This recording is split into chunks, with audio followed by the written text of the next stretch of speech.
Price God. ஆண்டவர் இயேசு நாமத்தினாலே வாழ்த்துக்கள். வசனத்தை வாசிக்கிறேன்.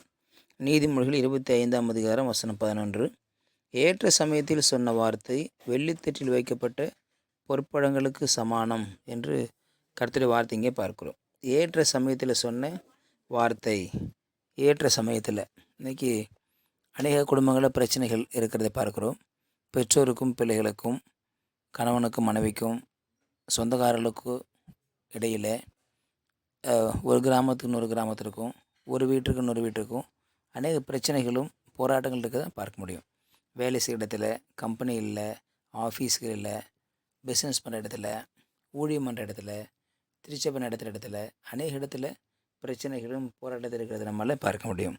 ஆனால் இப்படிப்பட்ட பிரச்சனைகளுக்கும் போராட்டங்களுக்கும் இடையில் அநேக நேரத்தில் தேவன் தம்முடைய பிள்ளைகளை யார் மூலமாக அனுப்பி அங்கே சமாதான வார்த்தை சொல்லும்படியாக அவர் செய்வார். ஏற்ற சமயத்தில் ஒரு நல்ல வார்த்தை அவர்களுக்கு புறப்பட்டு போகும். அந்த வார்த்தை அவங்களுக்கு மிகுந்த சமாதானத்தை கொடுக்கறதாக இருக்கும். உதாரணத்திற்கு, யாரோ ஒருவர் பணத்தை முழுவதும் இழந்துட்டார் அப்படின்னு வச்சுட்டுன்னு சொன்னால், பணம் முழுவதும் அவருக்கு ஏதோ ஒரு விதத்தில் லாஸ் ஆகிடுச்சு, அவர் இழந்து போயிட்டார் என்று இருக்கிற பொழுது, ஏற்ற நேரத்தில் கர்த்தர் வந்து ஒரு நல்ல வார்த்தை அவர்களுக்கு கொடுப்பார். தேவன் அந்த பிள்ளைகள் நேசிக்கிறதுனால ஏற்ற காலத்தில் ஏற்ற வார்த்தை அவளுக்கு ஏற்ற எந்த வார்த்தையை சொன்னாலும் அவருக்கு ஒரு சமாதானம் வருமோ அந்த வார்த்தை சொல்லும்படியாக அவளுக்கு ஆலோசனை சொல்லுகிற ஒரு இடத்துல அந்த வார்த்தையை கர்த்தர் வைப்பார். அதுதான் ஏற்ற சமயத்தில் சொன்ன வார்த்தை.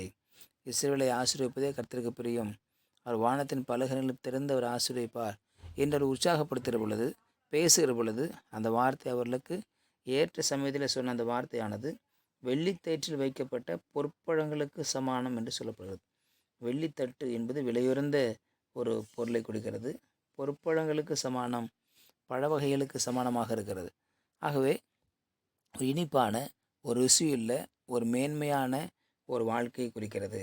ஆகவே ஒரு மனிதனை டிஸ்கரேஜ் பண்ணி அவங்கள கெடுக்கிறதோ அல்லது டிஸ்கரேஜ் பண்ணி அவங்கள மோசமாக ஆக்குவதோ ரொம்ப சுலபம். ஆனால் ஒரு உருவாக்குவது, ஏற்ற வார்த்தை சொல்வது, ஆலோசனை சொல்லுவது, பாசிட்டிவாக கன்ஃபஸ் பண்ண வைப்பது தான் ஒரு மிகப்பெரிய ஒரு காரியமாக இருக்கிறது. ஒரு பெரிய கட்டிடம் இருக்குதுன்னு சொன்னால் அந்த கட்டிடத்தை இடிப்பது என்பது மிக சுலபம். ஒரு 4-5 மாடி ஒரு பில்டிங் இருக்குன்னா அதை இடிப்பதற்கு 2 நாட்கள் அல்லது ஒரு வாரமே ஆகலாம். அந்த ஒரு வாரத்தில் அந்த முழு பில்டிங்கை இடித்து விட முடியும். இன்றைக்கி அந்த அளவுக்கு டெக்னாலஜி வளர்ந்துருக்கிறது. ஆனால் அந்த 5 அடுக்கு மாடி கட்டுவதற்கு எத்தனை வருஷங்கள் ஆயிருக்கும், எவ்வளோ பேர் அதில் இன்வெஸ்ட்மெண்ட் பண்ணியிருப்பாங்க. பணம், பொருள், நேரம், ஆட்கள், இப்படி பல காரியங்களை அங்கே செலவு செய்திருப்போம். ஆகவே அது கட்டுவது என்பது மிக கடினம். ஒரு மனுஷனை கட்டி எழுப்புவது என்பது சாதாரண காரியம் அல்ல. ஒரு குடும்பத்தை கட்டுவது என்பது சாதாரண விஷயம் அல்ல. அதுதான் மிக கடினமானது, ஆனால் மிக முக்கியமானது. பிள்ளைகளுக்கும் பெற்றோர்களுக்கும் பிரச்சனை வரும் பொழுது போய் அவங்கள சமாதானம் பண்ணுறேன்ட்டு போய் இங்கே உள்ளது அங்கே சொல்லி, அங்கே உள்ளது இங்கே சொல்லி பிரிவினை உண்டாக்குகிறது என்பது அது பிசாசின் வேலையாக இருக்கிறது. பிரிவினை உண்டாக்குவது பிசாசின் வேலை.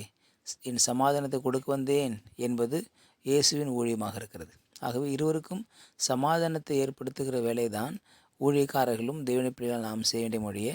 பிரச்சனை உண்டு பண்ணுவது, பிரிவினை உண்டு பண்ணுவது நம்முடைய வேலை அல்ல என்று சொல்லி பார்க்கிறோம். ஆகவே ஏற்ற சமயத்தில் நாம் போய் சொல்லுகிற வார்த்தை, ஜெபிக்கிற வார்த்தை அவர்களுக்கு மிகவும் பயனுள்ளதாக, பிரயோஜனமுள்ளதாக இருக்கும் என்று சொல்லி பார்க்கணும். சரியான வார்த்தைகளை சரியான நேரத்தில் சொல்கிற பொழுது அவளை உற்சாகப்படுத்துவதாக இருக்கும் என்று சொல்லி நாம் பார்க்கிறோம். ஆகவே தேவன் நமக்காக சொல்லுகிற, நமக்காக செய்கிற, நமக்காக கற்றுக் கொடுக்குற எல்லா காரியங்களுமே பரிசுத்த வேதாகமத்தில் இருக்கிறத நான் பார்க்க முடியும். உலகத்தில் மிகப்பெரிய ஒரு கவுன்சிலிங் புக் என்ன அப்படின்னு சொன்னால் அது பைபிள் தான். கோர்ட்லேயோ அல்லது மற்ற எங்கேயும் நிறைய புத்தகங்கள் இருக்கலாம். ஆனால் ஒரு நீதியான புஸ்தகம், ஒரு நிரந்தரமான புஸ்தகம், எல்லோருக்கும் பொதுவான புஸ்தகம் எது என்று சொன்னால் அது பரிசுத்த வேதாகமம் தான் சொல்லும் மொழியை வேறு எதுவுமே நாம் சொல்ல முடியாது. இன்றைக்கி பைபிள் தான் உலகத்திலே அதிகமான கமெண்ட்ரிகளை கொண்டுள்ளது, இணை புஸ்தகங்களை கொண்டுள்ளது. இன்றைக்கி நூற்றுக்கணக்கான, ஆயிரக்கணக்கான புஸ்தகங்கள் பைபிள்லேருந்து தான் வெளியே வந்திருக்கு. இன்னும் கமெண்ட்ரிஸ் எழுதிட்டே இருக்காங்க. காரணம் என்னென்னு சொன்னால் அது மிகப்பெரிய பொக்கிஷமாக இருக்கிறது. அந்த வார்த்தை மனுஷனை கட்டுகிறதாக இருக்கிறது, குடும்பத்தை சேர்க்கிறதாக இருக்கிறது, பிரச்சனையை மாற்றுகிறதாக இருக்கிறது, வியாதியை சுகம் கொடுக்கிறதாக இருக்கிறது. அவர் தம்முடைய வார்த்தையை அனுப்பி சுகப்படுத்துகிறார். அவருடைய வார்த்தையில் மிகப்பெரிய பலம் உண்டு, அவருடைய வார்த்தையில் மிகப்பெரிய சந்தோஷம் உண்டு என்று சொல்லி பார்க்கும். ஆகவே ஒரு மனிதன் ஒரு குடும்பத்தை கட்டவும் முடியும், இடிக்க முடியும். ஒரு மனிதன் தகப்பனுக்கும் பிள்ளைகளுக்கும் சேர்த்து வைக்க முடியும் அல்லது பிரித்து வைக்கவும் முடியும். காரணம், மனுஷனுடைய வார்த்தை அவ்வளவு மிக முக்கியத்துவம் வாய்ந்ததாக காணப்படுகிறது. அதோடு கூட நாம் செய்கிற அந்த ஊழியத்தில், கவுன்சிலிங் ஊழியத்தில் தேவனுடைய வார்த்தையை சொல்லி நாம் சொல்கிற பொழுது அவளுக்கு மிகுந்த ஒரு உற்சாகத்தை மாத்திரமல்ல, அது நிரந்தரமான ஒரு விடுதலையை கர்த்தருடைய வார்த்தை மாத்திரமே கொடுக்கிறதாக இருக்கிறது என்று சொல்லி பார்க்கிறோம். ஆக கர்த்தருடைய வார்த்தை அநேகருக்கு சொல்லுவோம், இணைத்து வைப்போம், சேர்த்து வைப்போம், குடும்பங்கள் இணையட்டும், தேசத்தில் சமாதானம் உண்டாகட்டும்.